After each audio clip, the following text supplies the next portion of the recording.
Allá por los comienzos de este siglo, un grupo de jóvenes latinoamericanos lanzó un nuevo subgénero periodístico. Lo llamaron La Nueva Crónica y lo practicaron en revistas como la peruana Etiqueta Negra, la colombiana El Malpensante y la chilena de Club, y hubo bastantes más. En realidad, en gran medida, ellos eran herederos, ellos y ella, eran herederos del nuevo periodismo norteamericano y de David Foster Wallace, pero también de Bernal Díaz del Castillo y de Kapuscinski. Y detrás tenían la sombra beneficiosa de la fundación del nuevo periodismo iberoamericano que había fundado Gabriel García Márquez. Pero, ¿y qué hacían estos nuevos cronistas? Pues hubo muchas definiciones de lo que era la nueva crónica, pero yo me quedaría con una puramente descriptiva, y es que era periodismo, eran periodistas que sabían cómo investigar y cómo contar una historia, nada menos. Cómo investigar y cómo contar después una historia. La propia Gabriela Wiener dice en su último libro, Guapo-retrato, que no es una crónica, es una novela, aunque sí que ella nos podría aclarar muchas cosas. Bueno, ella decía que entre los periodistas tenemos algunos privilegios, somos como la primera clase de la prensa. En cualquier caso, a veces uno como europeo siente que ya los únicos que saben contar historias son los americanos del norte, del centro y del sur. No sé por qué. Quizá porque en Europa se ha abandonado la épica que puede existir también en los actos cotidianos. Y en cualquier caso, esto de contar una historia, que es algo esencial y que todos nacemos con esa predisposición a contar y a oírnos contar y a oír contar historias, algunos de esos periodistas lo saben hacer muy bien, y algunos escritores, periodistas o periodistas escritores también. Y es el caso de nuestras dos invitadas de esta tarde-noche, de Gabriela Wiener y de María Fernanda Gampuero, de una peruana y de una ecuatoriana. Gabriela es peruana, como digo, vive en España desde hace unos 20 años, más o menos, ¿no? Ha publicado una docena de libros, aparte de sus crónicas.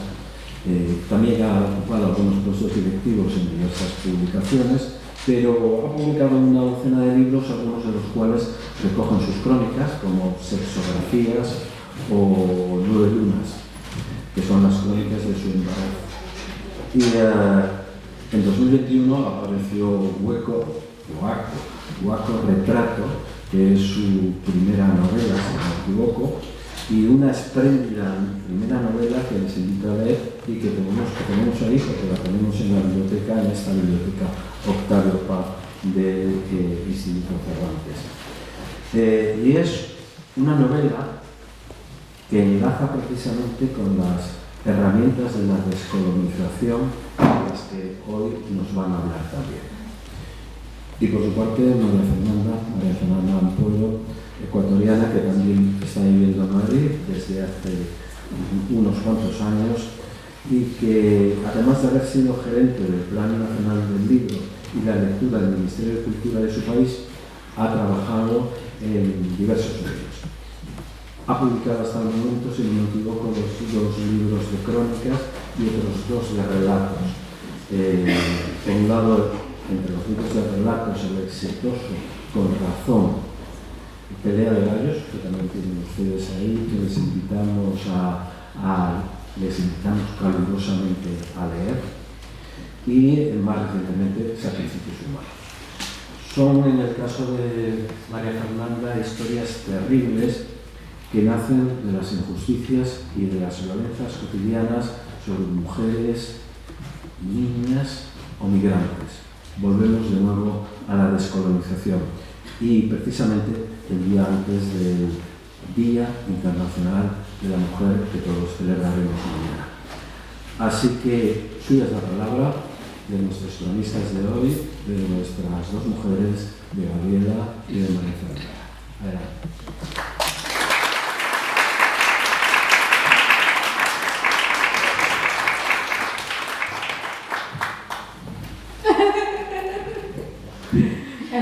Es muy especial para nosotras primero estar aquí en París, que es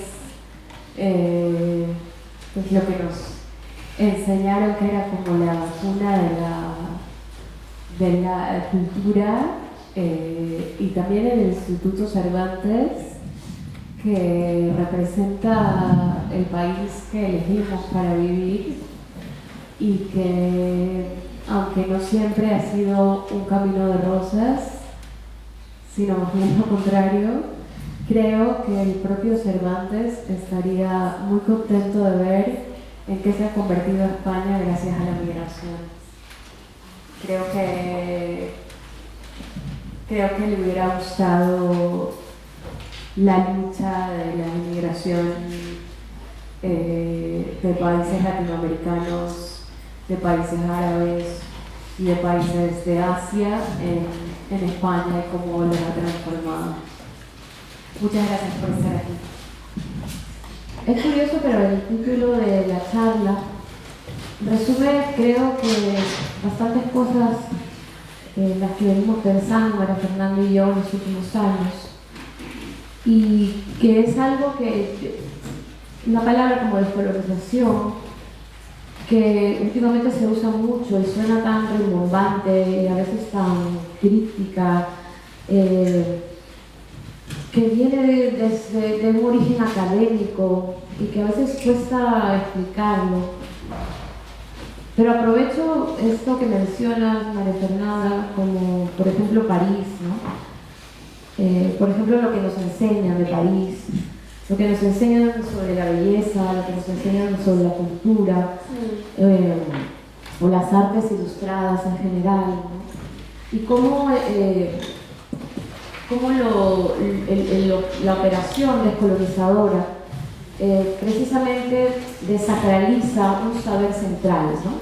Es decir, precisamente un país como Francia, una ciudad como esta, forman parte de una hegemonía cultural, ¿no? Es lo que ha estado en nuestros imaginarios como el deber ser de lo culto, de lo bello, de lo artístico.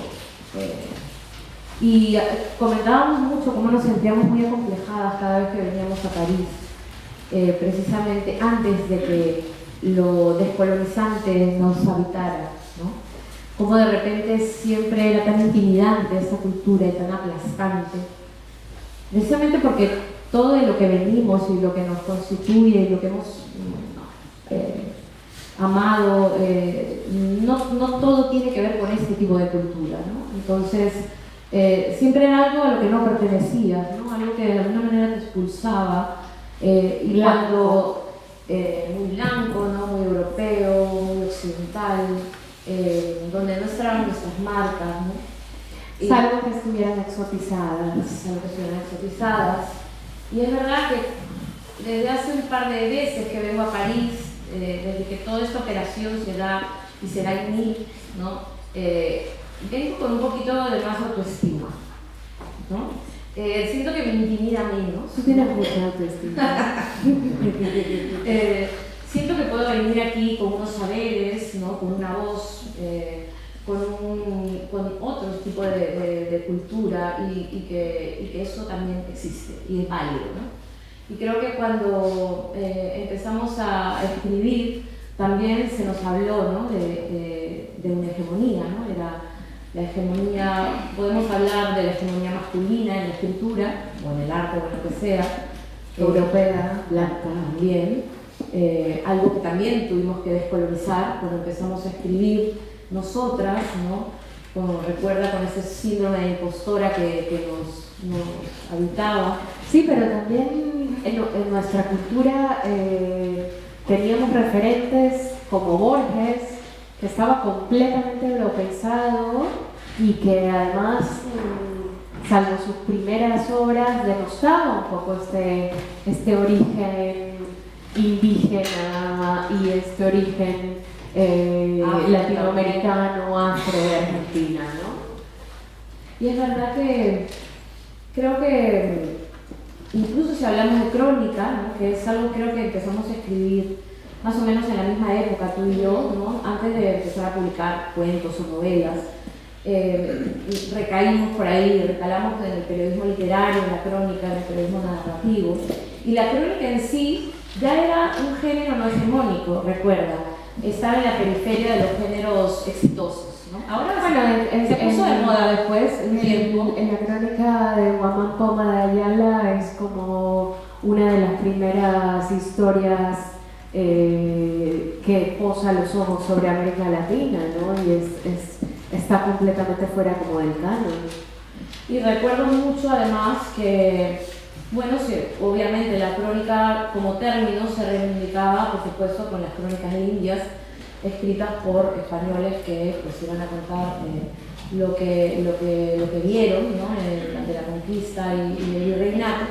Y recuerdo mucho cómo esto se retoma, ¿no? En la época, los nuevos cronistas de Indias. claro, y que nosotros nos lo intercambiamos, le dimos la vuelta y empezamos a llamarnos los nuevos indios de la crónica, ¿no? Porque éramos tan precarios y tan pobres, ¿no? Más allá de lo rimbombante, ¿no? Que aparecía cuando se mencionaba este género y de pronto empezaron eso, como comentaba el director, pues aparecen revistas, aparece, bueno, la fundación detrás, organizando congresos, organizando talleres, ¿no? Desde luego, siendo la crónica, no estando en esa hegemonía, teniendo la centralidad en la literatura que podría haber tenido en esa época, hablo de 2000, a mediados del 2010, por ahí, ¿no? Entre el 2005 y el 2010, en la época de Etiqueta Negra, dentro de la propia comunidad cronística, las mujeres, evidentemente, éramos un grupúsculo también, ¿no? Es que eso también es parte de la descolonización. Vivíamos así también, ¿no? Recuerdo en esos congresos estaban ahí, pues Caparrós, Villoro, Alberto Salcedo Ramos, ¿no? Todos estos escritores, y por ahí, tú ni estabas, creo. No, yo no estaba. Yo estaba por ahí, no estaba en Leila Guerrero. Sí, por ahí. Y Gaby. Claro, como ahí una, ¿no? Y por ahí, ¿no? Yo hablando de sexo, entonces no me invitaban demasiado, ¿no? A nada. Porque dentro de la crónica, y la crónica escrita por mujeres, encima alguien que escribiera sobre el cuerpo, desde el cuerpo, sobre el deseo, sobre la diversidad sexual, sobre la diversidad de identidades. De hecho, todavía te siguen diciendo la cronista del sexo, ¿no? A veces. Pues ya no. A veces. Ahora quiero que me lo digas.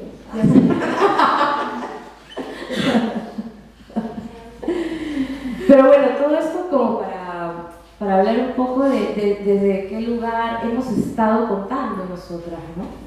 ¿Qué lugar aparecimos? Y por qué esto de la descolonización, esto de descolonizar, no nos es ajeno, porque empezamos a escribir crónica ya desde ahí, cuando empezamos a escribir siendo mujeres, siendo latinoamericanas, siendo del sur global, ¿no?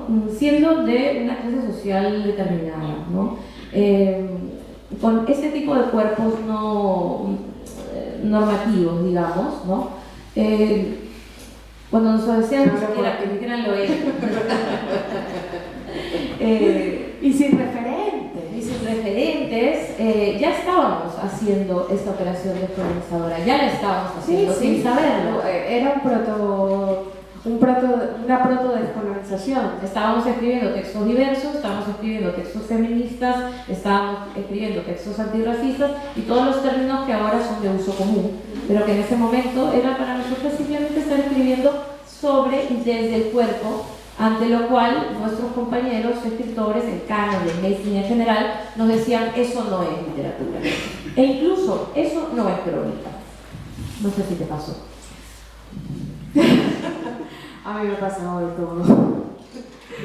Pero sí, había una gran descalificación en el momento que se subvertía la voz, porque a las mujeres de por sí nos interesan otras historias y nos interesan cuando estamos frente a una estadística o frente, por lo menos en América Latina, frente a las cifras de embarazo infantil y frente a las cifras de muertes por abortos ilícitos, ilícitos no, o sea, abortos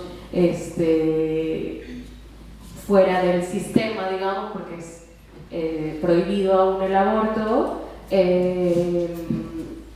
Nos interesaba saber por nuestros propios cuerpos qué pasaba ahí. No nos quedábamos solamente en la cifra de la ONU dice que Ecuador es uno de los países donde más embarazo infantil hay, sino pues a mí me gustaría hablar con una niña madre y que me diga desde su punto de vista de niña qué se siente esto, ¿no? Yo creo que es un poco lo que nosotras hacíamos, o sea, no ir tras de Messi, sino, con todo respeto a Leonardo que hizo... Como otro ejemplo, por favor. Sí, perdón. Amamos a Messi, amamos a Leonardo Facho que hizo una de sus... No, yo no lo amo. Yo sí. Es buena la crónica, les quiero decir. Mejores son las de Leila Guerrero, obviamente, pero ¿ves? ¿Por qué no te descolonizas un poco y dejas de decir lo que todo el ella mundo siempre dice? me dice que yo me tengo que descolonizar más. Sí, está claro. Siempre. A ver, pero porque a ver. ella cree que es la gran descolonizada del planeta. No. De hecho, Háganle preguntas y van a ver cómo se le ve el plumero. mi libro básicamente trata de una persona que está en proceso, quiere, pero no puede. De eso va mi libro, que por cierto tiene esta gran, perdón, he dicho gran. Yo digo que con frases de Gabriela te hacer camisetas. Tiene esta parte en la que la protagonista de Guapo Retrato es alguien que es heredera del colonizador y también del colonizado, y esos dos asuntos corren por sus venas, condicionando su vida, sus actos, sus pensamientos, justamente. A ver, esto ocurre como cuando hablamos de cómo tratar de dejar de ser machista, ¿no? Es algo que no se acaba nunca, es algo siempre en proceso, es algo que por lo menos, ¿no?, los feminismos, etcétera, los movimientos de liberación críticos han insistido en que hay que tener conciencia de esto y estar pensándose constantemente para no hacer daño, ¿no? Constantemente para no, Y no hacerse insistir en la violencia, ¿no? Y por supuesto, claro, cómo vemos el mundo, cómo tratamos al mundo, cómo tratamos todo lo que nos rodea tiene que ver con cómo hemos sido tratadas estructuralmente y precisamente lo que nos ha hecho a nosotras mirarnos a veces con muy poco amor, ¿no?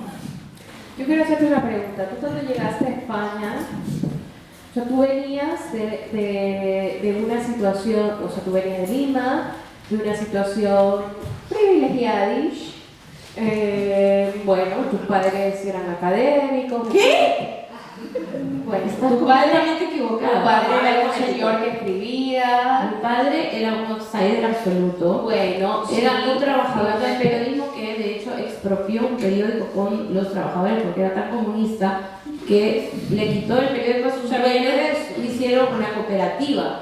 O sea, pero él era un sindicalista, un periodista de esos del órgano del partido. Una maravilla. Y mi mamá era y lo mismo, estaba en los sindicatos de cualquier lugar donde trabajara. Vale. O sea, pero eran unos trabajadores, no Sí. eran académicos. De hecho, no terminaron la universidad ninguno. Bueno, tú vienes Pero de que eso. tampoco. Bueno, perdón.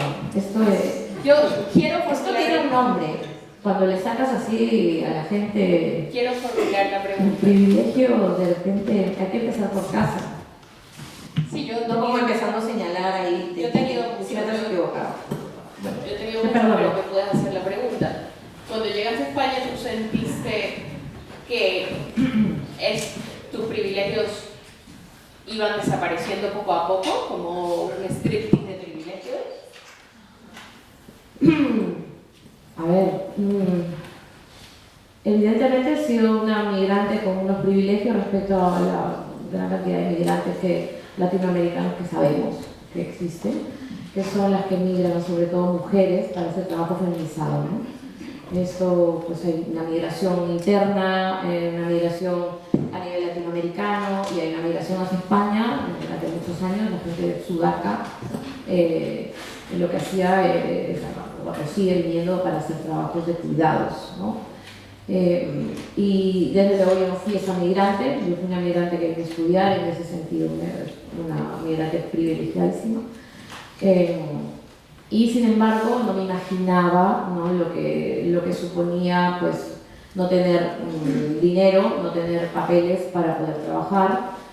Y por supuesto volví, digamos, a foja cero y tuve que trabajar de todo, ¿no? Obviamente, sí. Pero claro, ahí sí me sentiría como, no soy un caso ni épico ni como para contarse, ¿no? O sea, como que soy una migrante más que se tuvo que comer la ley de extranjería, que tuvo que hacer las colas, que obviamente se enfrentó a un nuevo tipo de racismo, porque traes uno desde casa y luego te enfrentas al europeo, al español, y que tuve que empezar otra vez, que mis libros se tuvieron que, bueno, muchas cosas las cuento en Guapo Retrato, ¿no? Creo que en ese poema que está en Guapo Retrato en Tangilandia hago como un listado de las cosas que podemos sentir siendo extranjeras, siendo migrantes en el Reino de España y que pueden ser durísimos, ¿no? Cuestionar tu propia lengua, la infantilización. Eso, yo siendo una persona que obviamente tenía estudios universitarios, con un capital cultural, ¿no? Constantemente infantilizada y constantemente subestimada, y básicamente es como, ¡oh, pero qué bien hablas! O hablas. Y ese tipo de cosas, ¿no? Te imaginas, ¿no? Las trabajadoras que vienen a cuidar, que es creo que uno de los temas de Guapo Retrato, ¿no? Es cómo se trata a las mujeres, ¿no? Que hacen trabajo feminizado y de cuidados en España, ¿no? Con un tipo de racismo muy particular, ¿no? Que es el paternalismo, que puede ser tan cruel como cualquier racismo. Precisamente el profundo desconocimiento y realmente el poco interés que tienes en la vida de esas personas con las que compartes una intimidad, el espacio de la casa, ¿no? Que es tan estrecho, y a quienes encargas, ¿no? El cuidado de la gente que más quieres, ¿no? Y sin embargo han estado durante muchos años precarizadas, sin seguridad social, sin derecho a paro. Y precisamente lo importante de esto, que para no quedarnos obviamente en el victimismo ni en esta empatía así desde otro lado, que no es, han luchado muchísimo por sus derechos de manera organizada y han conseguido en los últimos años cosas muy importantes. Sí, a mí me parece que no solamente cuidan a la gente que más quiere, sino que hay una cosa muy importante sobre todo el trabajo de las latinoamericanas en España, que se encargan de la crianza de los niños y las niñas y se encargan de las personas mayores, ¿no? Es decir, a mí siempre me ha parecido fascinante esto que es los primeros años de la infancia, que son tan importantes, la pasan escuchando las historias y el acento de una persona latinoamericana, y los últimos años, que es cuando cuentas la historia de lo que fue el país, esa mini historia de lo que fue el país para ti, también hay unos oídos latinoamericanos escuchándolos y recogiéndolos. Siempre me ha parecido como es la base de muchas de mis reflexiones que están en mis libros, sobre todo el que va a salir, que se llama Visceral. Esta cosa tan extraña de que las excolonias cuiden lo más valioso que tiene un hogar, una familia y un país, que es su infancia y su gente mayor. Pensaba en lo que hacemos, ¿no? Las dos, que es escribir desde el cuerpo en primera persona, haciendo una escritura pues situada, ¿no? Y cómo esto puede llamarse pues, un tipo de escritura crónica, ¿no? Fue lo que creo que es una escritura autobiográfica y precisamente por eso era un tipo de escritura que no era considerada literaria, ¿no? Durante muchos años. Creo que cuando empezamos a introducir, ¿no? Este tipo de escritura, creo que si no hubiera habido todo este remesón, ¿no? con la nueva ola feminista, con los movimientos antirracistas, antipatriarcales en general, no hubiéramos asomado, ¿no? como ahora nos asomamos. Costó escribir, creo que desde ahí, ¿no te parece? Ya la primera persona nada más era algo incómodo dentro del canon, de este canon de cronistas que había, ¿no? Que había un decálogo, me acuerdo, de qué era lo que podía hacerse, escribirse y que no. Y precisamente, si no te invitaron a ti más a la Fundación de Nuevo Periodismo, y a mí me invitaron casi cero, también un poquito. No, yo se los he dicho, me han invitado, no hace mucho al Festival Gabo, y es por donde yo he empezado a contarlo, ¿no? Precisamente estas mesas, ¿no? que estaban llenas de hombres cronistas, que estaban escribiendo sobre esos grandes temas, los temas importantes que le importan al mundo, las guerras, las masacres, pues el fútbol. Messi. Y claro, y Gabriela tiene un libro que se llama 9 Lucas, que es su embarazo.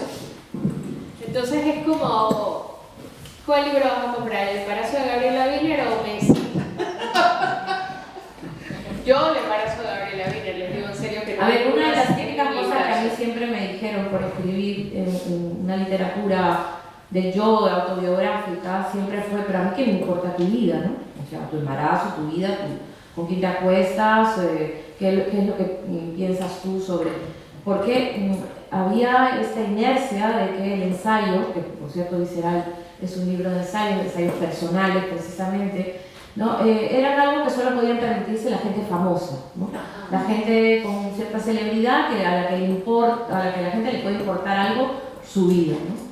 Creo que desde hace mucho tiempo, ¿no? Evidentemente, en gran parte de la literatura, por ejemplo, norteamericana, es esto, ¿no? El ensayo que se ha publicado en el Nuevo Periodismo, el gran reportaje, el nuevo periodismo, lo que ha hecho Joan Didio, no Vivian Gornick. Bueno, si son gritas, bien, eso sí, eso es literatura. Pero si viene María Fernanda Pueblo y Gabriela Wiener a escribir sobre su coño, sobre sus ovarios, sobre su gordura, sobre su cómo se siente fea o gorda o negra, porque el racismo horrible, opresor de nuestros cuerpos nos destruye, o las violencias que hemos recibido, racistas, sexuales, de género, en fin. Esto no, pero es que eso es tu vida privada, mejor no me la cuentes, ¿no? Si Annie Arnaud, ¿no? hace una literatura del yo, ¿no? Ole, premio Nobel, ¿no? No quiero compararme, pero evidentemente esto es una visión muy colonizadora de la literatura.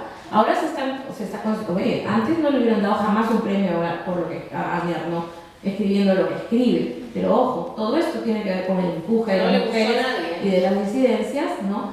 Pero se lo dan a una autora francesa y blanca y europea, ¿no? Las escritoras latinoamericanas ahora tenemos el foco encima.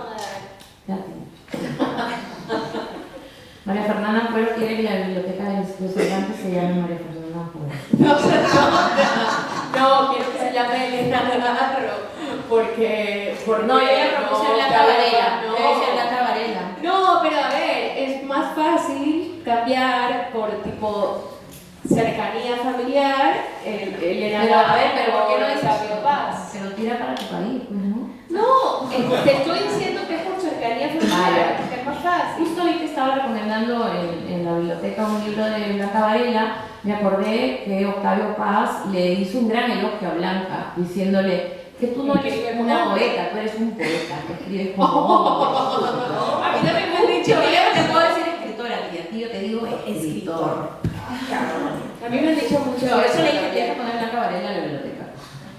Eso es descolonizadora muerte. Bueno, está bien. Ahora, Blanca Varela, por supuesto, era una señora Blanca. de la alta sociedad. Como su propio nombre lo dice. Casada con otro pintor de la alta sociedad, y era la única escritora mencionada durante años en el Perú. Todas las demás muertas, no existían, era la única. Entonces, bueno, estamos lejos de descolonizar. O sea, no, el tema yo creo de la descolonización, que yo creo que es lo que han venido ustedes a hablar, aunque nosotras farfullemos otras cosas. ¿Qué te pasa? Yo estoy centradísima. Estás centradísima, Gabriela, sí. Yo soy un poco como la que viene a tocarle los cojones, pero... Los ovarios, perdón. ¿Ves? Es que de verdad, mucho trabajo. Sí, sí, no, Mucho sí, trabajo por ella allá. me dice que tengo que hacer mucho trabajo, pero es verdad que hay una cosa que está pasando ahora con las mujeres escritoras y con la exposición que hacemos sobre nuestra maternidad, sobre nuestros abortos, sobre la precariedad en la que vivimos, sobre tener hijos y que el papá desaparezca o pues mencionar lo de donar óvulos, por ejemplo, yo que sé, o sea, un montón de situaciones de las que antes se creía que no eran interesantes. Estoy haciendo... No, soy yo. Todo el rato. Pero que me quieres callar. Como que se creían que no eran importantes y no eran interesantes para la gente. Yo sí creo que es verdad lo que tú dices, que el movimiento feminista nos permitió abrir un poco esa mirada a estos temas también me pueden interesar. Sí, desde luego. Yo no sé si el movimiento feminista, pero desde luego que empezar, o sea, todos los movimientos de liberación, ¿no? Lo que tratan de hacer es hablar de lo que no es hegemónico precisamente, ¿no? De cómo abrir, ¿no? los temas, dar apertura a otras voces, todo eso que había estado afuera, ¿no?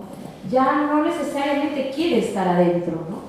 No está tocando la puerta para ocupar ese centro, sino que ha acampado allá afuera y ahí precisamente ha empezado a producir y a crear vida allí, fuera de los centros, ¿no?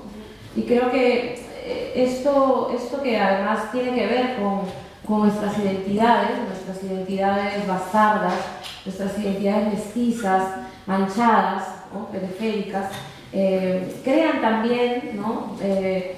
Arte, ¿no? Escritura, discurso, relato, con este tipo de identidades, ¿no? Con esa diversidad. De alguna manera, incluso en las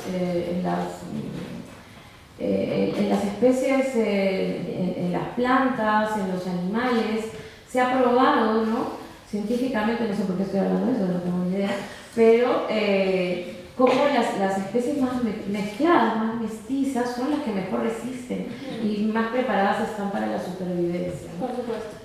Que decirlo, ¿no? Parece cualquier cosa, pero en estos momentos en que vivimos guerras terribles que tienen que ver con viejos fantasmas que nunca se fueron, ¿no? Como la limpieza étnica, es importantísimo hablar, ¿no? De cómo tratar de hablar de una sangre pura, de una identidad dominante. Lo único que ha traído eso al mundo, ese discurso al mundo, es la muerte, violencia, destrucción y guerra, ¿no? Y cómo somos las disidencias, precisamente que estamos fuera de esos núcleos, ¿no? Armados, militares, coloniales, precisamente, obviamente alineados con todos los poderes, también el poder capital, estamos tratando de mandar un mensaje al mundo. Entonces, nuestras historias, ¿no? Es evidente que la reacción, ¿no? de quienes han visto que amenazamos su hegemonía es virulenta, ¿no? Y es violenta, y no les conviene que hablemos, no les conviene que aparezcan esas que llamaban minorías, de pronto levantando la voz sobre asuntos que realmente amenazan sus intereses y su poder, ¿no?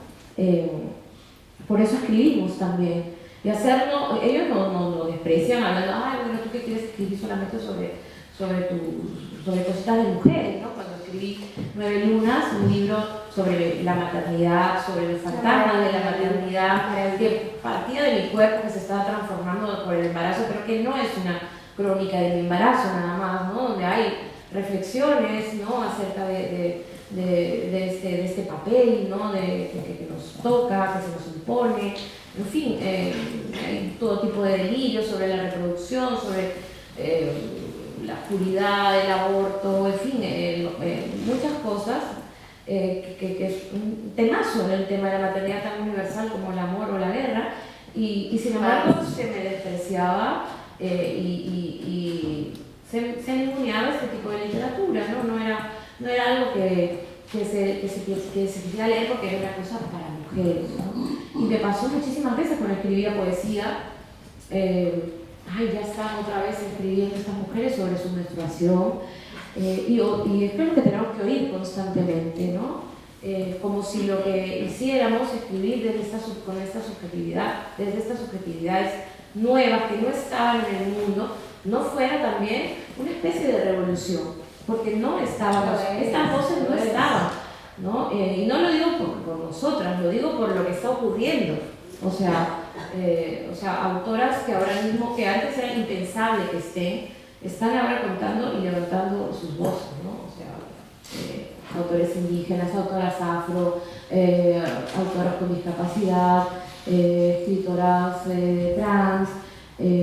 Estas voces no estaban en el mundo y ahora escriben, tienen un relato y aparecen estos que son sujetos políticos para decirte cosas sobre el mundo, sobre lo violento que ha sido el mundo con ellos. Y por supuesto, está la literatura, y por supuesto están libros maravillosos, ¿no? Arte tan válido como cualquier otro, y que tiene esta cuestión crítica, que tiene además este asunto, este punto, esta mirada descolonizadora, que cambia las cosas, que trae otro mundo, un mundo distinto, o otros mundos, ¿no? A mí me interesa en ese sentido lo descolonizador y qué ocurre. Yo tengo que reconocer que cuando estaba pensando en esta charla y este tema, y sobre todo con Gabriela, que tiene este tema tan trabajado y siempre me dice tú no, yo recuerdo muy bien que pues, ambas vivimos en España hace 20 años y por supuesto saben que España fue el país que nos colonizó. Entonces es como una cosa muy rara, tal vez, si se ve desde afuera, estas dos latinas que viven en España hablando de descolonización, ¿no? Yo me acuerdo que tenía muy poco tiempo en España y entonces, pues entre broma y verdad, le dije a unos amigos como de ustedes que se llevaron todo el oro y no sé qué, ¿no? Cosas que se dicen entre amigos, se llevaron todo el oro de los incas. Y entonces este amigo me dijo una cosa que me sigue resonando hasta ahora, 18 años después, que no fueron mis antepasados, fueron los tuyos.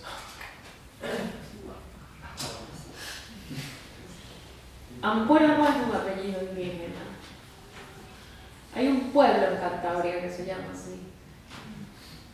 Y entonces, esa remesón de carajo, yo que venía con toda la de ustedes nos quitaron el oro, ustedes, ¿no? Ustedes y nosotros, ¿no? el clásico de también nosotros y ellos, fue muy, creo que fue el punto de partida de muchas de mis búsquedas de hablar sobre la violencia, porque también hay una cosa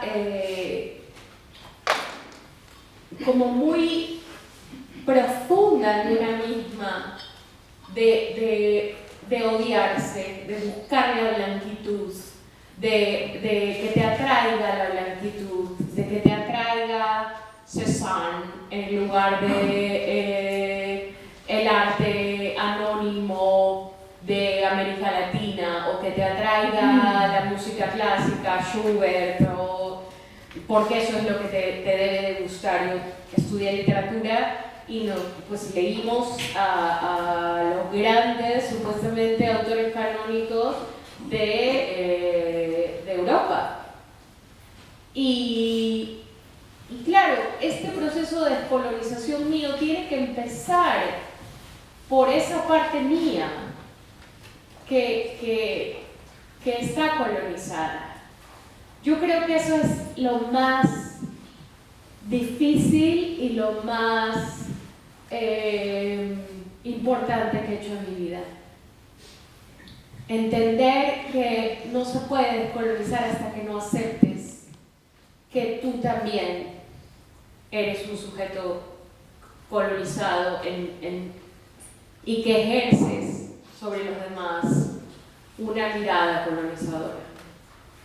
Aunque no lo quieras, aunque seas latinoamericana, hay una cosa ahí de decir, bueno, yo tengo este apellido, tuve estos privilegios y vengo de un país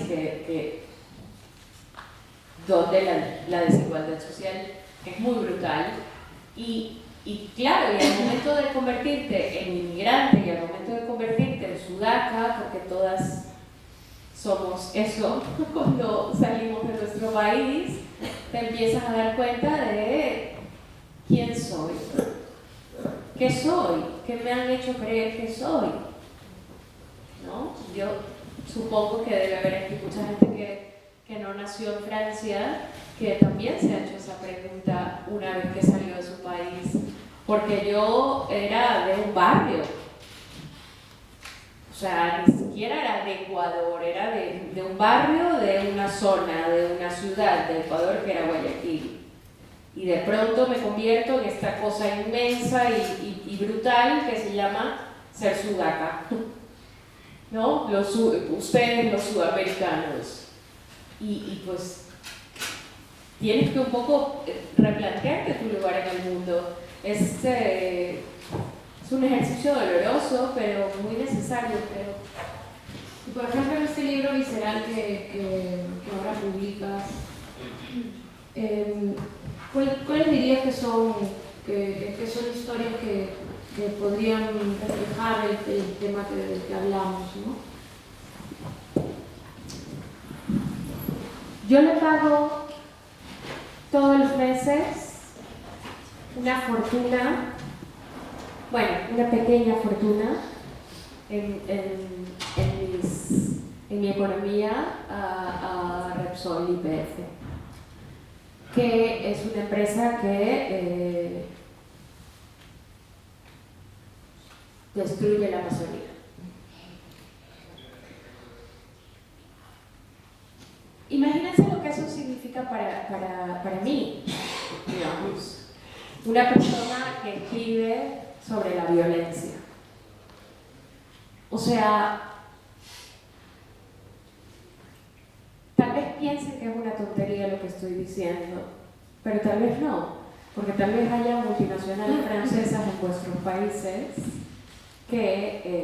a las que ustedes les pagan aquí, sabiendo que la gran destrucción de sus países latinoamericanos en parte se debe a ese expolio que siguen haciendo ellos, que ya no se llama colonialismo, pero que es básicamente lo mismo, pagando un poquito y sobre todo teniendo ahí complots con presidentes corruptos, pero no vamos a entrar en ese tema.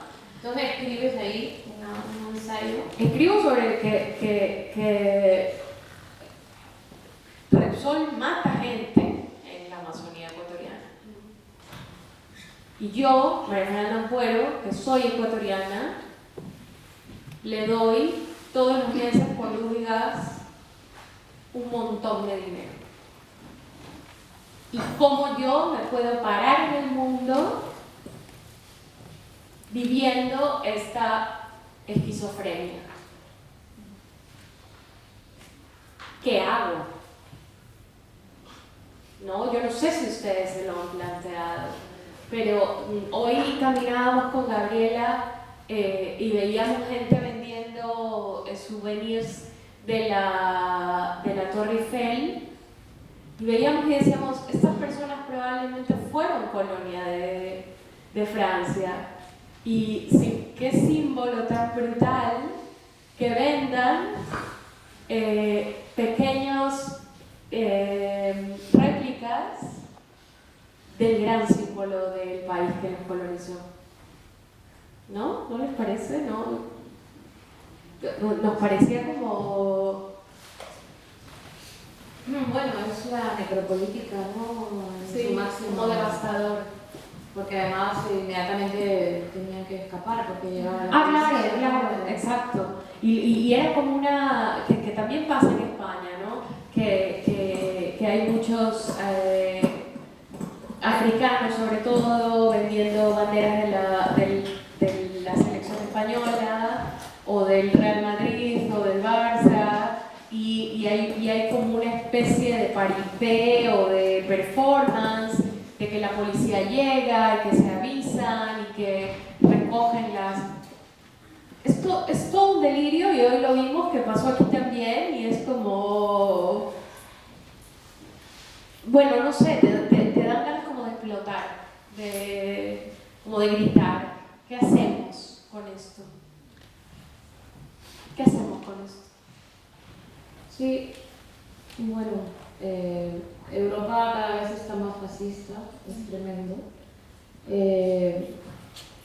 En Guapo Retrato aparecen pues estos íconos, ¿no? Coloniales del 19 y comienzos del 20 que fueron los zoológicos humanos, que aquí en Francia fueron un éxito como atractivo, bueno, el cine de la época. En España también, durante una época estaban de moda, ¿no? Que eran básicamente traer, ¿no? Tanto imperios coloniales como Francia, traer a personas para recrear cómo vivían, a personas reales, indígenas, nativas de esas colonias, para recrear cómo vivían ahí, como básicamente pues, animales de circo, objeto de entretenimiento, con además la coartada de la ciencia, ¿no? De que era para el saber, porque siempre está la razón y la ciencia y esas cosas tan bellas y que hacen avanzar a la humanidad, han hecho esas cosas bestiales con las personas. Y en el libro y bueno, en general yo conecto mucho esta historia con cómo se vive la migración hoy en día, ¿no? Hablamos de estas jaulas, hablamos de los centros de internamiento para extranjeros. Inglaterra, el último grito de la moda fue el barco cárcel, ¿no? Este barco, o sea, un centro de internamiento, pero que esté en el mar, ¿no? Navegando. Básicamente sí, ¿no? Jaulas, una vez más, donde colocar al otro, ¿no? Al otro que quieres expulsar, ¿no? Y es curioso, ¿no? Porque nosotros como escritoras, como periodistas, vemos todos los días cómo en los medios de comunicación se cuenta la migración de una manera, bueno, por un lado criminalizante, ¿no? Y por el otro desde el enfoque del Salvador Blanco, que ve a estas, que enfoca más a la de la Cruz Roja Internacional, no como salva, no a estos niños que se están ahogando en el mar, ¿no? Que a las propias personas que aparecen sin nombre, ¿no? Estos enfoques completamente racistas del periodismo, en lugar de que se esté contando, ¿no? Por qué estas personas están huyendo de sus países, por qué no lo cuentan, precisamente porque tiene que ver con la historia colonial de estos países que les cierran las puertas, ¿no? Y ahí está, ¿no? Todo su ego conquiro, toda su no deconstruido y trabajado colonialidad, ¿no? Activa, completamente activa, en cómo es el trato a los migrantes, y además cada vez más está recrudeciéndose, ¿no? Entonces, estas crónicas, desde luego, están por descolonizarse.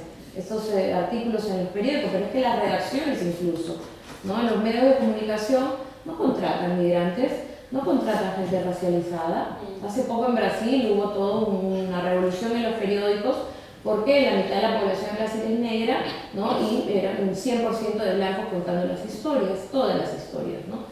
Claro, que las historias se cuenten, que se denuncien, esto pasa porque cambian quienes lo cuentan, ¿no? Eso es descolonizar el discurso, el relato, la crónica. En España, en los que se encargan de migración, en los periódicos incluso socialistas o de izquierda, es una, ¿no? Porque claro, ojo, una persona suficiente. Contar la migración es blanca. A mí me pasa que como yo escribo sobre violencia y escribo terror, sobre todo al principio, yo creo que ahora ya un poco menos, pero sobre todo cuando salió Pelea de Gallos, que es ese libro que está aquí en la biblioteca, por cierto, lo pueden pedir, pero lo devuelven. Me preguntaba mucho sobre América Latina, a pesar de que yo llevaba ya viviendo en España como 15 años. Y me decían, claro, tu libro es sobre la violencia en América Latina, y tu libro es sobre los terrores en América Latina. Lo he visto El publicitado así. incesto, Lo dice. pues seguramente. El incesto, los secuestros, los gallos, esa cosa horrenda que hacen ustedes de poner peleas de perros y peleas de gallos, bueno, hello, los toros. En fin. Y claro, yo me acuerdo que cuando salió Pelea de Gallos, justamente había sido lo de la manada. No sé si saben esta historia, que es que en Pamplona, donde se hacen las famosas corridas que Hemingway lo hizo tan famoso, violaron a una chiquilla que estaba en tal estado que prácticamente estaba pues, muerta, estaba desmayada, era como un poco hasta necrófilo. Pero no solo eso, no bastó solo con eso, eran como 5 chicos, le hicieron atrocidad y media, pero lo grabaron. Y durante mucho tiempo fue el video más buscado en PornTube, el video de esta chiquilla. O sea, una violación a una chiquilla que está inconsciente, irreal. Entonces, claro, yo sé que mis cuentos y lo que yo escribo es tremendamente violento y sobre todo hay una violencia brutal contra las mujeres. Y entonces me hacían las entrevistas y me decían, claro, que en América Latina es así, ¿no? Es terrible, ¿no? Ser mujer en América Latina. Y yo decía, bueno, tengo solo 2 palabras para ustedes, las manadas. Digamos, estamos hablando de Pamplona, una de las ciudades más católicas de este país.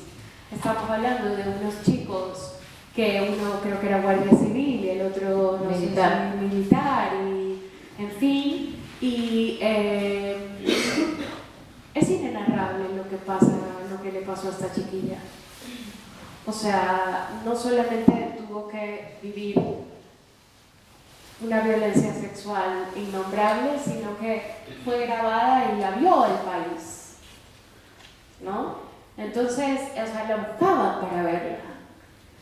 Entonces yo les decía siempre a los periodistas, no, yo no escribo sobre América Latina. yo escribo sobre lo que le pasa a la gente en todas partes. O sea, aquí hay asesinatos machistas casi todas las semanas. Hay el famoso minuto de silencio. Si hiciéramos un minuto de silencio por todas las asesinadas, tendría que callar el país durante meses. Entonces, pues creo que un poco eso tiene que ver también con ese proceso de un poco señalar. Y claro, no actúo como buen salvaje, porque como saben, la idea del buen salvaje es que ocupemos nuestro lugar y seamos...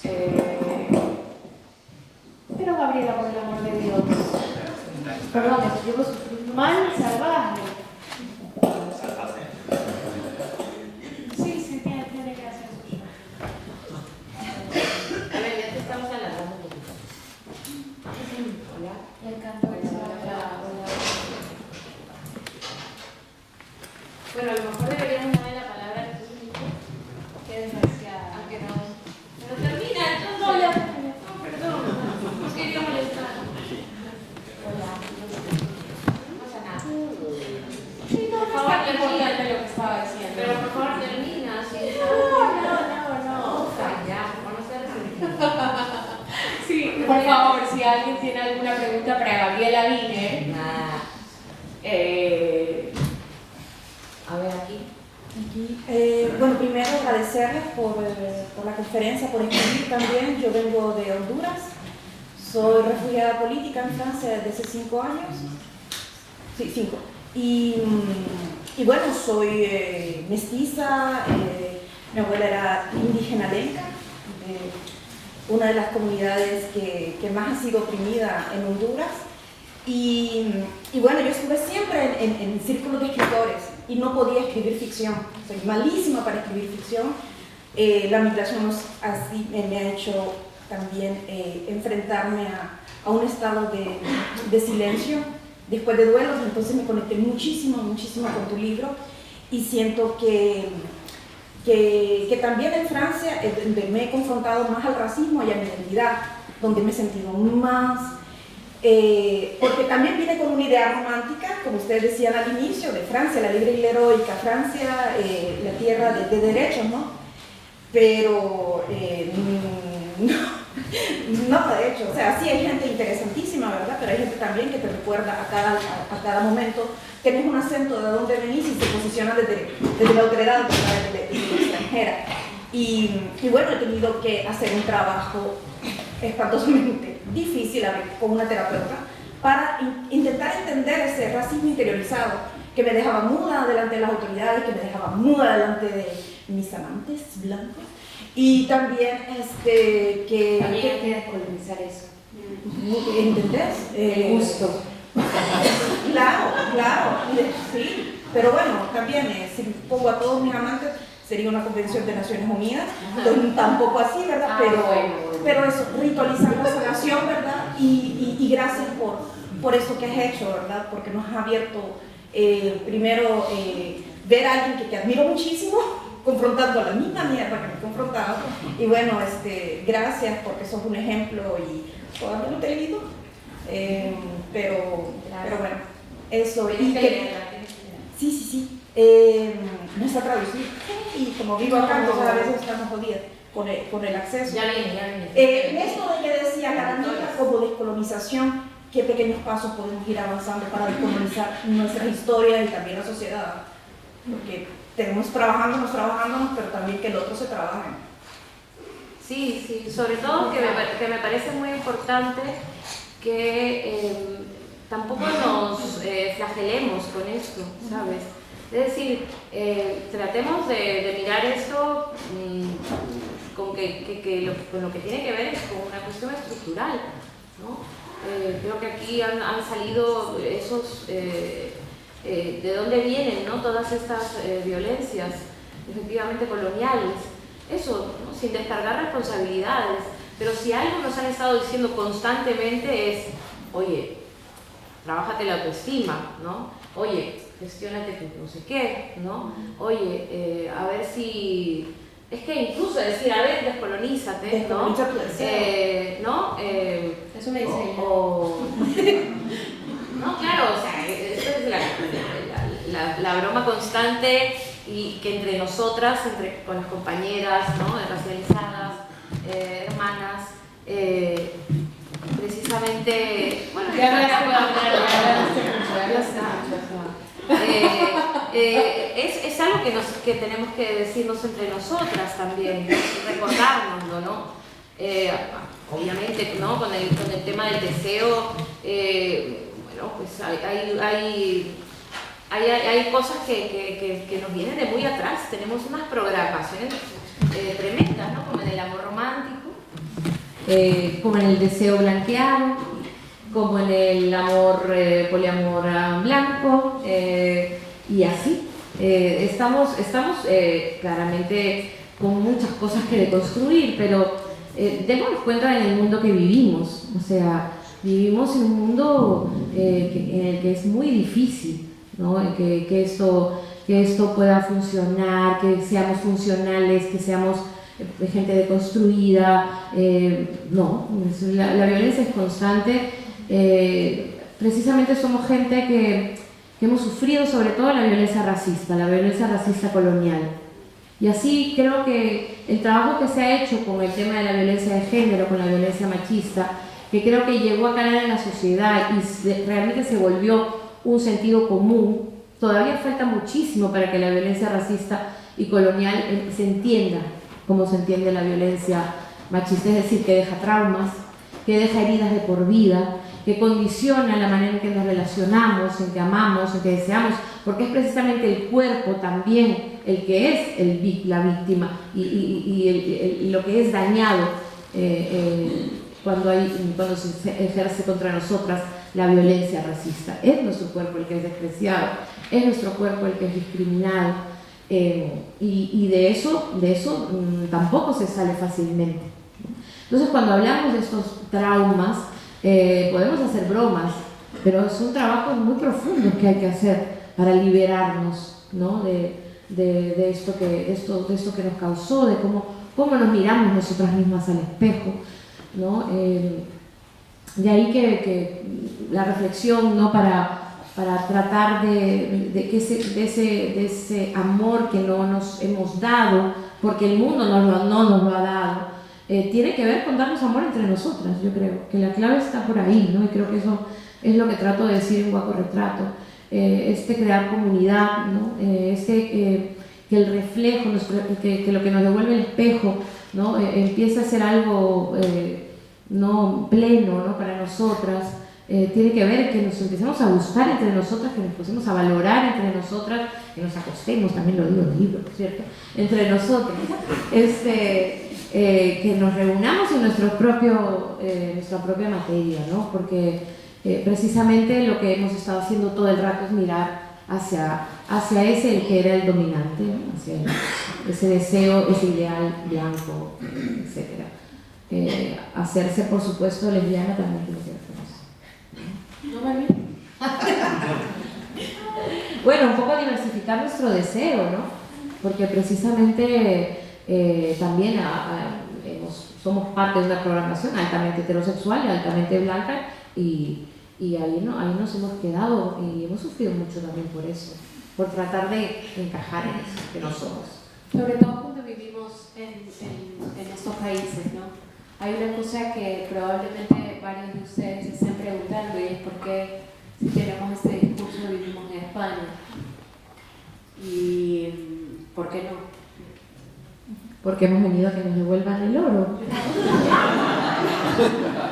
No hay otra razón. Porque Gabriela la consiguió poco a poco. No, ¿por qué no? Yo tengo todo el derecho del mundo de vivir en España, digamos. Porque claro, cuando nosotros empezamos con estas charlas, con esta posición, yo, como habrán visto, meto humor, pero digo las cosas tipo entre risas, boom. Sé que están pensando los periodistas, ¿por qué no te vas a tu país? De hecho, ¿por qué no te vas a tu puto país si no te gusta esto? Pero eso es lo que dicen los fascistas, por otro lado. No solo los Constantemente. fascistas. No solo los fascistas. Bueno, pero digamos, yo escucho eso y ya directamente te pongo en esa caja. Bueno, obvio. Pero hay mucha Y cuando gente me que dicen, dice- por cierto, cuando me dicen eso de no, son tus descendientes, no los míos, también. Obvio. Pero sí que hay que un poco pelearlo más, ¿no? Como el derecho de estar aquí. Como el derecho de vivir aquí y poder decir estas cosas. Porque es que es como ingrato, ¿no? La inmigrante ingrata que habla mal de la forma en la que esta sociedad trata a los inmigrantes y los encarcela, y los persigue, y los deporta, y los condena a la violencia, y los condena a los guetos, y los condena incluso a los hijos de los migrantes que son franceses de pleno derecho a ser delincuentes, porque así los mira y porque las oportunidades no son iguales porque tienen otro color de piel u otra religión, pues creo que tengo todo el derecho del mundo de decir esto aquí o donde sea, ¿no? Y yo creo que eso es otra cosa que no podemos permitir que nos quiten. O sea, una de las primeras cosas que hace un colonizador al arrancarte tu cultura es quitarte tu lengua. Y entonces no lo podemos permitir.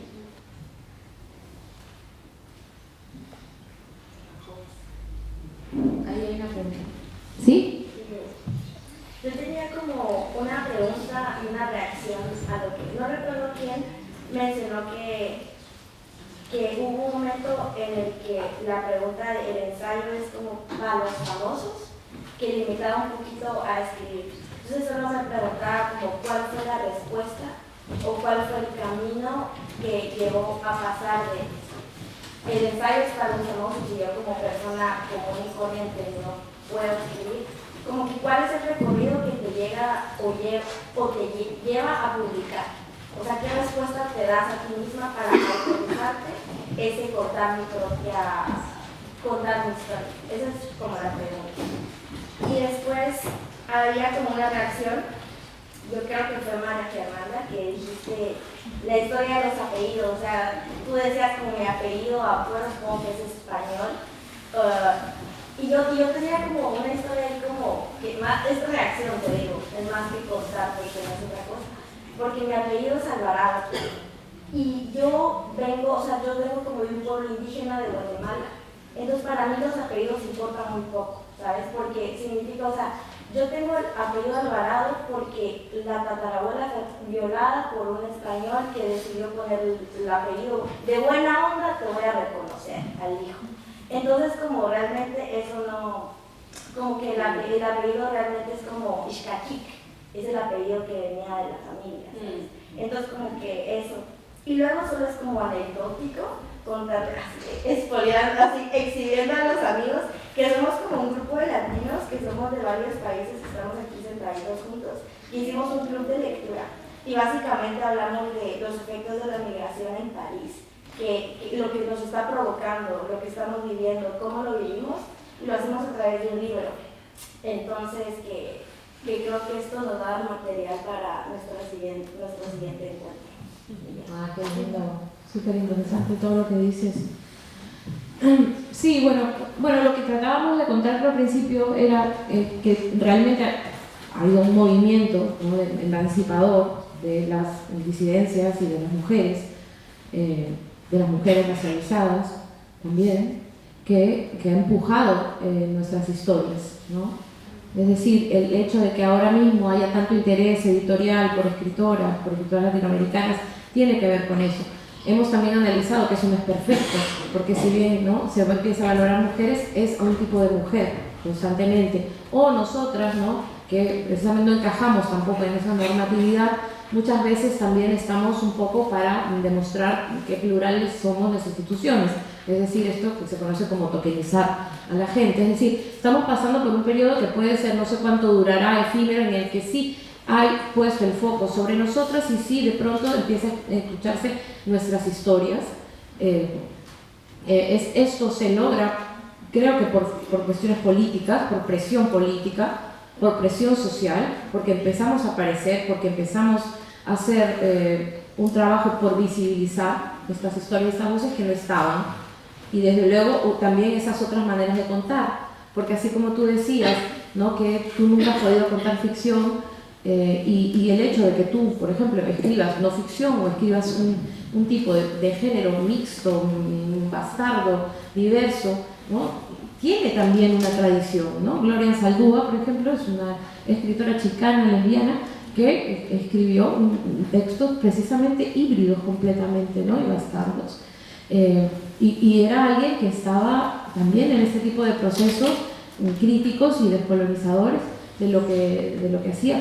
Y ella pues se desacademizó, porque también ella estaba, pertenecía a un mundo académico, y sin embargo escribió desde la experiencia, ¿no? Dijo, estrújate, saca la experiencia, no les hagas caso cuando te digan que tienes que no escribas sobre ti, escribe sobre ti, escribe sobre lo que te pasa, escribe sobre las experiencias. Eso tiene que ver con nuestras experiencias de mujeres y con nuestras experiencias de mujeres en los márgenes, precisamente, ¿no? Y este es el tipo de escritura que nos sale de ahí, ¿no? Y eso es lo que decíamos, cómo la hegemonía no quiere que entres, pero que no, nosotros tampoco queremos entrar. Por eso ustedes están como migrantes escribiendo juntas, escribiendo desde ese lugar, ¿no?, desde esos márgenes de ser migrantes, por ejemplo, en una ciudad absolutamente colonial como puede ser París en todos los sentidos, ¿no? Eso por mi parte.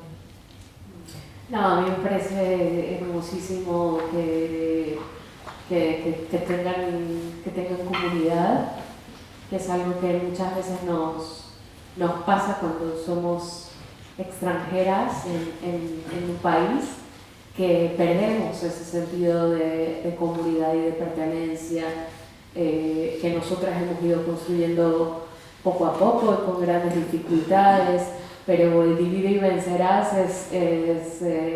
se sigue aplicando, digamos, ¿no? Mientras más voces seamos pidiendo derechos para los inmigrantes, pidiendo papeles para todas, pidiendo regularizar, pidiendo mejores condiciones. Claro, es que si tú no tienes papeles, tú estás en una sociedad ni siquiera empezando de cero, sino de menos 10.000. Entonces hay que partir casi desde el tema burocrático. En el tema burocrático hay un sentido político de vas a hacer menos.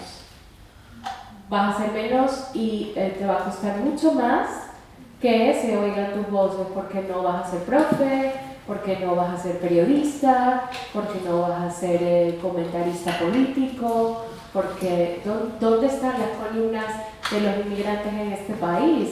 Yo no sé exactamente qué porcentaje de inmigración hay en Francia, pero es altísimo.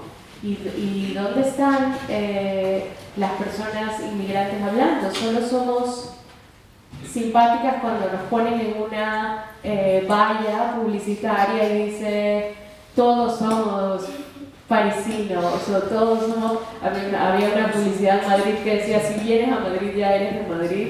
Y era muy gracioso porque decían, bueno, depende, si no tienes papeles te pueden meter en un centro de entrenamiento de extranjeros 3 meses preso y luego te deportan a tu país. O sea, no es tan así, ¿no? Digamos, y la policía te pide los papeles al salir de la estación de tren donde vas a tu trabajo o afuera de la guardería donde dejas a tus niños. Entonces no es tan exactamente así. Y pues tenemos que creer que tenemos el valor, porque yo creo que muchas veces las migrantes tenemos miedo con obvias razones, y el miedo quita el habla. Y hay que hablar. No nos quieren oír muchas veces, pero hay que hablar. Me encanta lo que hacen, gracias. Interesantísimo lo que cuentas del nombre, en efecto, estoy completamente de acuerdo que los apellidos pues son apellidos impuestos, y de hecho muchas personas pues, marrones, andinodescendientes, indígenas de Centroamérica, de América Latina, de Sudamérica en general, no sabemos exactamente, no tenemos blasones, o sea, no tenemos cómo saber exactamente de dónde viene, quién es ese señor, ¿no? Bueno, por eso escribí Guacalotrato, básicamente, ¿no? Es un libro sobre la estupidez de un apellido también, ¿no? Y la arbitrariedad, sobre todo, ¿no? De tener un apellido austriaco, europeo y blanco, ¿no? Y cómo durante mucho tiempo, ¿no? Para mí fue una especie de protección, ¿no? Era mi cosa blanca, ¿no? Que me protegía, mi apellido blanco. Y cómo de pronto todo lo que está detrás, ¿no? de ese apellido, qué bestia, ¿no? Si profundizas un poco la historia colonial que había detrás de ese apellido del que estábamos tan orgullosas, ¿no? Y eso es lo que nos toca hacer un poco, ¿no? Abrir esos armarios familiares, sacar esas momias y ver todo lo que hay ahí, ¿no? Creo que hay que reflexionar mucho también cuando hablamos de las violencias, de las violencias machistas, de la violencia colonial y racista, ¿no? En la cuestión de la víctima, ¿no? Es tremendo, y creo que es un tema muy actual, ¿no? En lo que se puede convertir a veces una víctima, ¿no? Y el personaje de Guacalotrato, este supuesto antepasado de la protagonista, era una persona que venía de una religión diferente en Francia, ¿no? que era judío, ¿no? Y él se blanquea, ¿no? Se cambia el apellido, se convierte al catolicismo, precisamente en unos tiempos en que ya empezaba a ser hostil, ¿no? Para ser judío en Europa. Y él se pasa al otro bando directamente, ¿no? Se siente de pronto perfecto que el gobierno francés le encargue cosas, convertirse en un diplomático, en un embajador de Francia, cumpliendo, ¿no? todo el manual, ¿no? del viajero científico colonial de la época, ¿no? Haciendo despojos, dejando mujeres por ahí tiradas, llevándose niños, comprándolos, exhibiendo sus tesoros, ¿no? Como si fuera un científico, cuando eran básicamente tesoros patrimoniales, ¿no?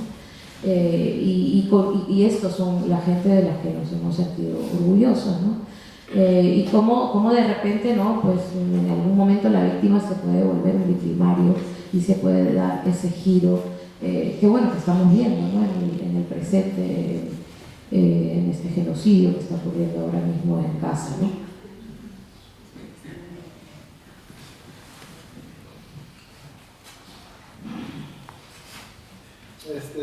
Cuando yo era más chico, me acuerdo que pasaba del colegio a casa y había el puesto de periódicos con la señora, ¿no? Y la portada de la República siempre estaba para allá, y cuando tenía la suerte que para este lado te leía y veía tu foto de joven, ¿no? Era cortito, se podía leer colgado. Se podía leer atrás gratis, yo como estudiante lo leía gratis. Si estaba de vuelta no se podía leer a veces porque había un periódico que estaba guapísima, estaba enamorada de ti, por supuesto, y leía lo que me parecía muy interesante. Me pareció el pasado. Cuando era joven, ¿eh? No, porque luego descubrí que tienes como 7 años más que yo, 4. No pasa nada, lo tomo como un elogio. Y estaba pensando en que ahora estamos en este lugar tan bonito en París, lejos de casa. Sí. Y nunca compré un libro en general. No soy mucho, no me compro libros, me parece un poco colonizador y peligroso. Por ejemplo, le compro un libro a ella y le paga el sol. Y probablemente no es algo muy distinto a eso. Nadie acá hace algo muy distinto a pagarle los impuestos a fuera. Pero el acceso a la lectura gratuita, como yo tuve en ese tiempo, ¿se da con ustedes? ¿Se puede dar de alguna manera? Porque ir a París a escuchar en el centro Cervantes, no sé qué, es más complicado para mucha gente que no entiende y no puede escuchar de colonizarse o algo así. Porque no tienen medio, pero con Facebook, Internet, Instagram, estas cosas, creo que ahora no hay mucha excusa para no poder leerlas gratis. La última vez que te leí creo que te te busqué y quería leerte gratis, por supuesto, como siempre. Me encontraste. Y claro, sobre esta chica que querías enterrar en tu patio porque era buena escritora, pero no era guapa. Y hablabas acerca de que no te considerabas guapa y vi la foto y dije, claro, esta es otra Gabriela, que no era la de la República, ha cambiado, tiene hijos. Tenemos una historia. Se acabó. Pero aparte de eso, sí, quería preguntar acerca de la gratuidad y la colonización. Si tienen alguna idea con eso. No, por favor. Ay, no, pero esto es un tema, lo de Que no, tu pagar. amado. Además, me ha dicho madre, me ha dicho deteriorada, me ha dicho. No, pero bueno, es peruano. No, pero descolonizar también es decir la verdad. ¿Y qué quieres que diga? Efectivamente que ya tenemos una edad. Ay, no, pero qué horror. Pero Claro, obvio. tú tendrás una. La destruiste, porque ya mañana vas a saber que... No, pero ¿qué? Descolonizar la belleza, ¿no? Total, hay que descolonizar la belleza y La edad y la edad también, o sea, totalmente. Todo bien, todo bien. Ha sido curioso, bueno, a ver que lo has dicho. Sí, o sea, sí, creo que te gusto, pero al mismo tiempo te decepcioné. Me gusta, o sea, me entiendo que me gusta que me hayas leído colgada ahí del kiosco de periódico. O sea, esa imagen me parece preciosa. Corre un tupido velo sobre La piratería viva, completamente, bravo. Sí, completamente. Yo sí, o sea, obviamente, ¿qué? Ah, vale, perfecto. Eso, ¿no? Que sí, que por supuesto, que todo compartido, chicas, todo, compartamos, por supuesto, desde luego. Obvio, o sea, no sé, o sea, hay gente que puede comprar libros, gente que no puede comprar libros.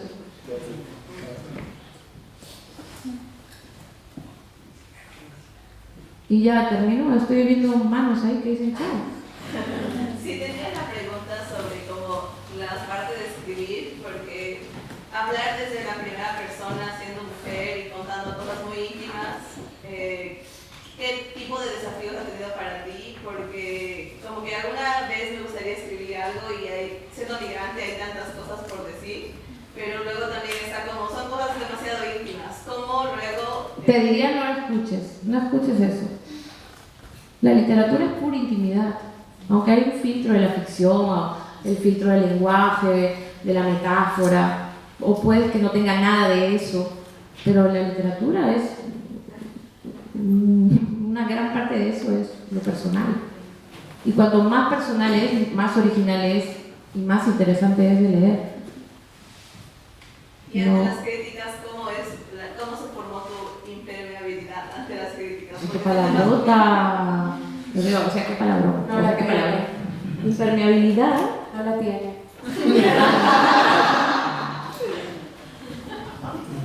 No, como ven nos divertimos, ¿no? Nos tiran piedras y nosotros hacemos malabares.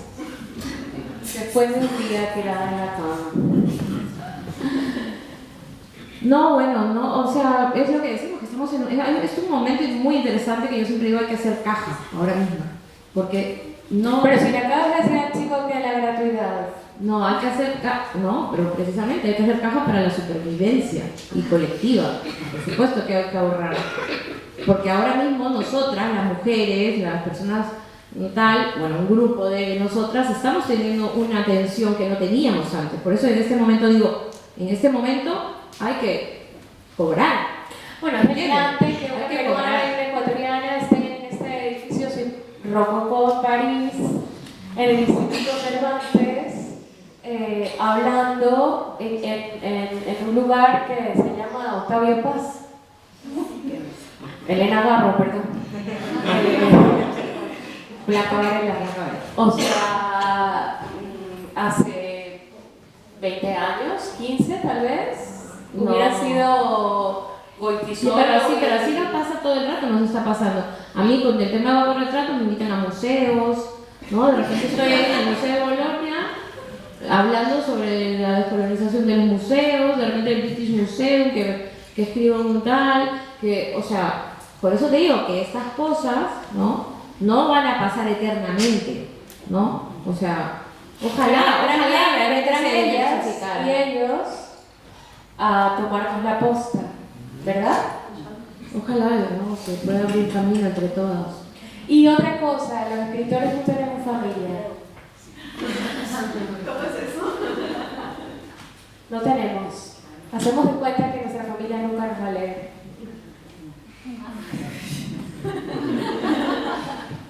Bueno, yo escribo mucho sobre mi familia, entonces obviamente les tengo que avisar.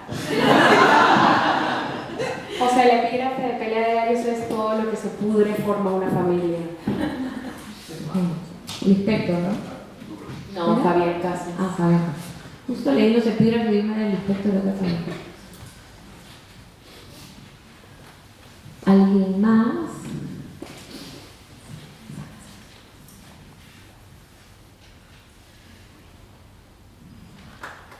Bueno, muchas gracias.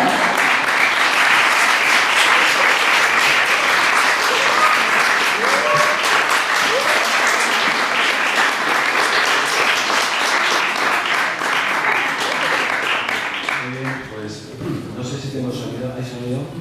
Muchísimas gracias por este espléndido solo a dos voces. Lo siento, el título es Octavo de Paz, no de la... No se me ha ocurrido ninguno de la... y además en un día como hoy, vísperas del Día Internacional de la Mujer y de tantas cosas que tenemos que descolonizar en la mujer. Pero esto no se acaba aquí. Mañana, no en esta sala, sino en el auditorio del otro edificio que tenemos, muy cerquita, unos 400-500 metros, en la calle Cantan-Borchardt, tendremos la guerra de las mujeres. No es como esta, tampoco va a ser más cruenta. Se trata de un coloquio entre corresponsales de guerra, es decir, entre mujeres que cubren guerras en estos momentos. Estarán en ellas Mónica García Prieto, Mónica Bernabé, Margot Ben, María Soquillo, y actuará como moderadora Pauline Ades Medel, antigua portavoz de Reporteros Sin Fronteras. Ellas nos van a hablar de cómo es su trabajo, cómo es el trabajo de una mujer periodista en una guerra, cómo es el enfoque de su trabajo, si es diferente o es igual que el de los hombres, y al mismo tiempo cómo las mujeres viven en la guerra. Los invitamos a todos ustedes a asistir mañana a las 6:30, a la misma hora que hoy, pero a la calle Cantan-Borchardt. Y de nuevo, Gabriela, María Fernanda, muchísimas gracias por vuestro coloquio.